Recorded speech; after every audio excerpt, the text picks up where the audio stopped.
Hello दोस्तों, जय हिंद। दोस्तों, आजकल यूजीसी को लेकर मीडिया में बड़ी चर्चा है। अलग अलग जगह पर यूजीसी के अगेंस्ट में आंदोलन चल रहे हैं।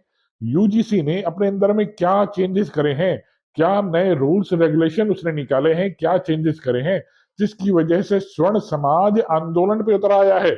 जो पहले कभी आंदोलन पे नहीं उतरा, वो स्वर्ण समाज आज आंदोलन कर रहा है। यूजीसी को हटाने की मांग की जा रही है। यूजीसी से कहा जा रहा है कि जो उसने नए नियम लागू करे हैं उन्हें हटाया जाए। यूजीसी की स्टेब्लिशमेंट कब हुआ, यूजीसी को किसने बनाया, इसका काम क्या होता है, ये सब आज हम डिस्कस करेंगे। इसने अपने अंदर में क्या चेंजेस ऐसे करे हैं जिसकी वजह से स्वर्ण समाज आंदोलन कर रहा है। चलिए शुरू करता हूं। देखिए मेरी वीडियो शुरू करने से पहले हमेशा की तरह आपसे अपील, मेरी वीडियो को लाइक और सब्सक्राइब कीजिएगा दोस्तों। धन्यवाद। एक और इन्फॉर्मेशन मैं आपको दूंगा, मेरा ये चैनल सिटीजन जुडिशियल क्लासेस में जज की और एपीयू की तैयारी होती है। ये पूरा चैनल मेरा प्ले स्टोर पर अवेलेबल है, आप इसे वहां से डाउनलोड कर लीजिएगा। वहां पर मैंने लॉ से रिलेटेड जितने भी सब्जेक्ट हैं, अपनी लाइव क्लासेस की वीडियोस और पीडीएफ नोट्स डाल रखे हैं, जिससे आपको उन सब्जेक्ट को समझने में और पढ़ने में बहुत आसानी होगी। ठीक दोस्तों, चलिए अपनी वीडियो पर चलिए दोस्तों चलिए दोस्तों अपनी वीडियो पे आता हूं। सबसे पहले समझिए यूजीसी है क्या चीज।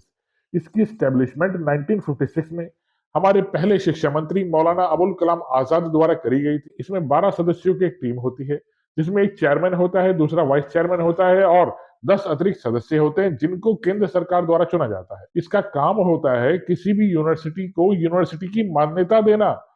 उस यूनिवर्सिटी में कौन प्रोफेसर पढ़ाएगा, असिस्टेंट प्रोफेसर की क्या योग्यता होगी, उनको पीएचडी के तौर पर रखा जाएगा या प्रोजेक्ट कैसे कैसे निकाले जाएंगे, ये सब काम यूजीसी द्वारा किए जाते हैं। प्रोफेसर की सैलरी क्या होगी, क्लर्क जो उसमें काम करेंगे यूनिवर्सिटी में उनकी योग्यता क्या होगी, कितनी वैकेंसी निकलती है असिस्टेंट प्रोफेसर की, और प्रोफेसर के क्या पद होंगे, क्या क्या उनकी क्वालिफिकेशंस प्रोफेसर से होनी चाहिए, ये सब यूजीसी ही तय करती है दोस्तों। या इन यूनिवर्सिटीज में कोई नया सब्जेक्ट पढ़ाना है, नया सब्जेक्ट डालना है, ठीक, तो वो भी यूजीसी ही मान्यता देती है यूनिवर्सिटी को, तभी ये आगे काम कर पाते हैं।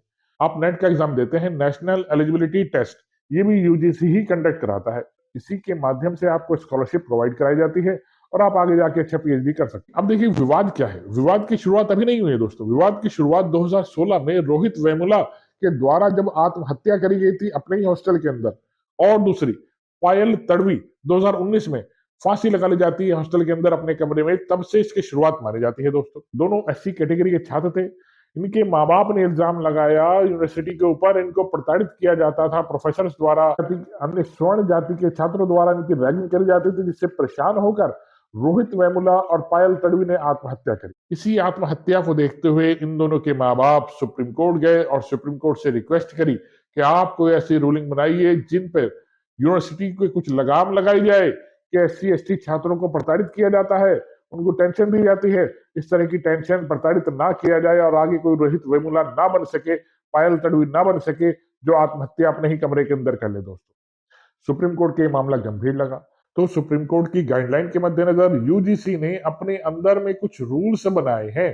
देखिए रूल बनाए गए हैं, कोई एक्ट नहीं बनाया गया। एक्ट जब बनाया जाता है तो उस अधिनियम को संसद से पास कराना होता है, लेकिन ये संस्था एक स्वतंत्र संस्था है जो अपने रूल्स में चेंजेस कर सकती है और नए रूल बना सकती है।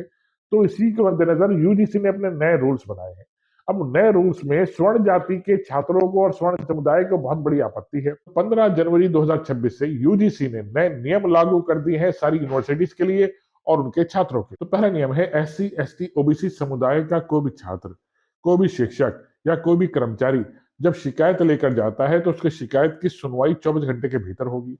15 दिन के अंदर उसे सुनवाई का पूरा मौका दिया जाएगा और ये कमेटी जिसके समक्ष उसने शिकायत रखी है 7 दिन के भीतर एक्शन लेगी। और अगर इस कमेटी से वो शिकायतकर्ता सहमत नहीं है तो 30 डेज के अंदर ओम्बुड्समैन के पास जा सकता है शिकायत को लेकर। और इस कमेटी से अगर शिकायतकर्ता संतुष्ट नहीं होता तो उस व्यक्ति के विरुद्ध जिसने रैगिंग करी होगी या उसे प्रताड़ित किया होगा, ठीक, तो उसके खिलाफ एफआईआर भी दर्ज कराई जा सकती है। तो सख्त नियम बना दिए गए हैं यूजीसी द्वारा यूनिवर्सिटीज को लेकर कि किसी छात्र ने, किसी शिक्षक ने, किसी कर्मचारी ने अगर एससी एसटी ओबीसी समुदाय का शोषण किया होगा, ठीक, तो वो अपनी नौकरी से भी जाएगा, अपनी सारी डिग्रियां उसकी फेल हो जाएंगी।